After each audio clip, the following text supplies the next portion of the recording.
Depression. Everyone from time to time feels down. Psychologists like myself sometimes refer to depression as a common cold of mental illness because it's so common. You know, and I know, that a common cold can make you quite miserable. Common colds also can develop into sinus infections, pneumonia, so pay attention when you feel the signs of depression. Discouraged, low energy, self-critical, irritable with other people. It's important to note, just as you would if you had a fever, something's wrong here. I'm just not my usual me. Once you've noticed that, what are your options? Well, unfortunately, all too often, people assume, depression is a chemical disorder. Where do you go if you have a biological disorder? You go to your physician. What do physicians know how to do? They know how to write prescriptions for pills. Now, why do I bemoan the fact that 1 out of 10 Americans is taking an antidepressant? Even worse, for women in the middle years, the 40s and 50s, 1 out of almost 4 Americans are taking antidepressant medication. These medications are not sugar pills. They can have detrimental impacts on your body. They also can make you drug dependent. Opioids make you addicted. The drug companies say antidepressants don't make you addicted, and that's because of the definition of addiction, which includes a craving. Nobody wakes up and says, I can't wait to take my antidepressant medication. They don't give you a high, they essentially numb you. Now, antidepressant medications do help some people.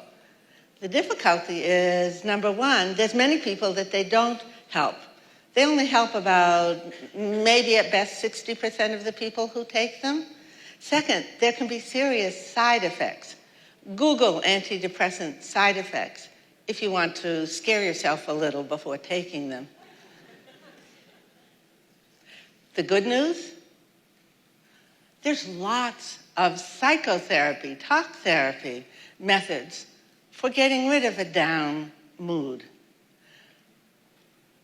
There's lots of prescriptions or techniques without pills for feeling better.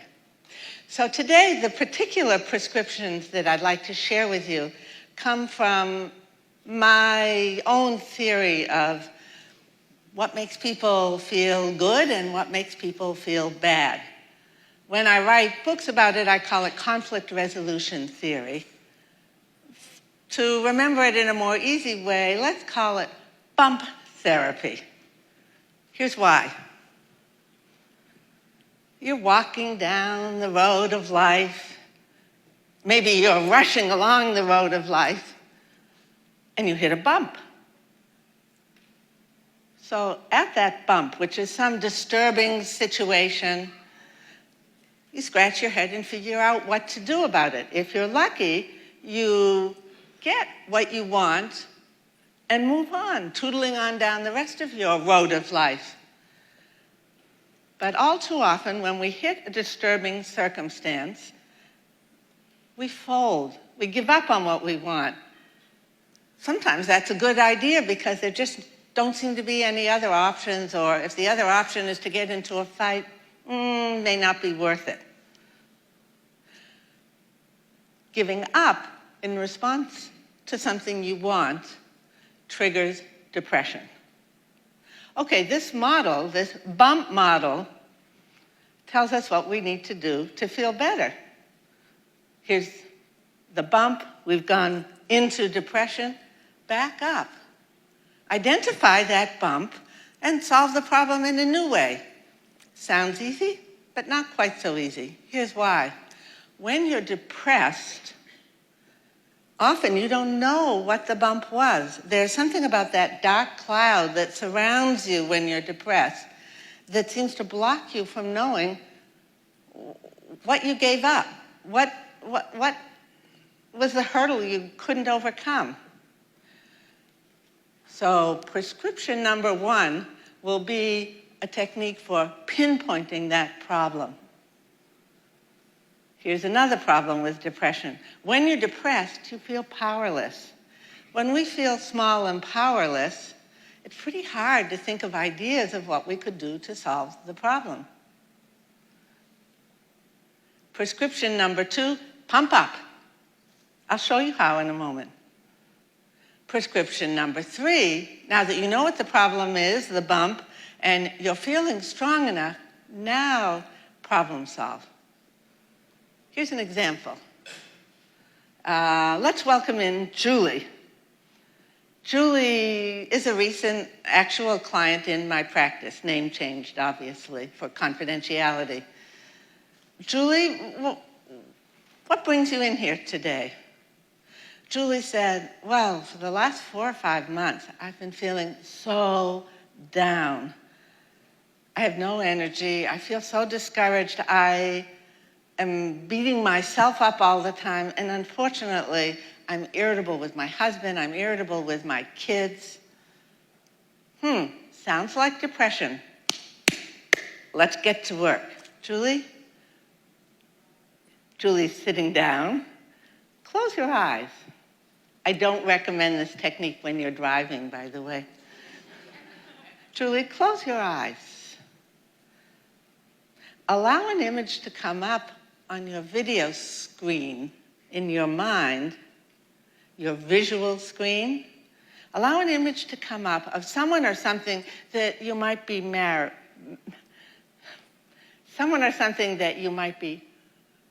at, irritated, little piqued, or seriously angry. Not yourself, because when you're depressed, almost always people feel mad at themselves for this and that. Notice what comes up on your visual screen. Julie thought for a bit and she realized, I thought I'd see my husband because I've been barking at him so much. But actually what came up was the conference room at work. At work. What's disturbing to you there? Well, I work in a large construction company. I actually like the company a lot. But when we have conferences with myself and the other 5 project managers, I get upset every time. I say something, the other 5 who are all men ignore me. Or instead of ignoring me, they speak to me like I'm some kind of dummy, and deprecate what I say. They point out what's wrong. I just hate it. What do you want in that circumstance? I want to be heard. I want to be taken seriously. Odds are pretty good. We figured out what the bump was for Julie. Still, there's one more question that's important to ask to verify if this is the specific bump causing depression. Julie, as you look again at that conference room, who looks bigger, you or the other 5 project managers? Julie said, well, that's clear. I look like a little girl. And they look like big, hunky football player. Now, in fact, Julie said, they're just kind of ordinary guys. They're not in reality all that big, but when I'm thinking about them right now, I picture them really big. Now we know for sure that we've identified a depressogenic, depression-causing moment. Depression is a disorder of power. So if you feel small and the other people or thing or event or whatever looks big, that's been the bump that's knocked you down. We've done prescription number 1. We've pinpointed the problem. Prescription number 2. Julie, take a deep breath. With each successive breath, feel yourself growing bigger, stronger, taller, more powerful. How big are you now, Julie? Julie said, I'm almost as big as the guys. Good, I said. You're going in the right direction. Take some more deep breaths. Grow bigger, taller, stronger. Julie smiled. My head is just about to bump the ceiling. Ah, we've accomplished prescription number 2, pump up. Prescription number 3, problem solve. Now, when you're trying to solve any problem, usually you'll start by gathering information about the relevant variables. Then you can think of creative solutions for what to do about them. So I asked Julie, from that taller position, looking down on the other guys, what can you see that you couldn't see when you were feeling so small? Julie thought for a moment. Oh my goodness, Julie said. I think the guys are intimidated by me. You know, recently I completed a master's degree in construction management. So when I go to those meetings, I try to contribute by offering ideas from what I've learned. Maybe I'm even showing off a little bit. But when I mention new ideas, new ways to tackle problems that have come up, they probably feel a little insecure, a little bit threatened. What else do you notice? I notice I'm kind of listening to what I say. My voice sounds like a little girl, the way I've been feeling. Even worse, I end each sentence with a question mark, like I'm looking for their approval. Ah, with that additional data, Julie, what ideas come to mind of what you could do? What could you do so that those conferences would be more satisfying, so you could get what you want, which is to be heard? Julie thought and said, well, my first impulse is to just leave the company and go to a place that respects me more, go to a company where they're new idea oriented. What do you see when you visualize that solution? Well, I see that with these skills, I could get a job somewhere else. But I actually like that company. It's also very close to my house. I have kids at home. I don't want to be spending an hour a day in the car. So that doesn't feel like a satisfying solution. Okay, one of the beauties of visualization prescriptions is you can try out solutions. So Julie, let's try a different solution. What else comes to mind? Julie said, if I did this pumping up routine before I went into the meeting, I could just aim to speak louder, speak more authoritatively, speak with confidence, like, I know what I'm talking about and I'm trying to be helpful to you here.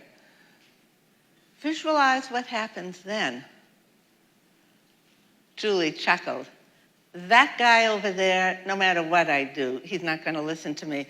But from this big position, I can see that's about him. He doesn't listen to anyone. I don't need to take that so personally. The others, though, they're paying attention. They do seem to be listening to what I say. Also, I see I could be a little more humble and patient and say what I'm saying with explanations, so they don't feel so threatened that what I'm saying is something they know nothing about. How do you feel, Julie, as you look at that scene? Julie said, I still feel big. I feel brighter. I feel lighter. It's like that dark cloud of depression lifted, like a fog on a sunny day. Prescriptions without pills. you can use these techniques as well. Listen back to the video and jot down the specific questions that I asked for each of the 3 prescriptions. That's your written prescription. When you feel down, remember, life is not an endurance contest. There's no need to keep suffering. Use your prescriptions, pinpoint the problem, pump up, and problem solve so you too can return to the light of well-being. Thank you.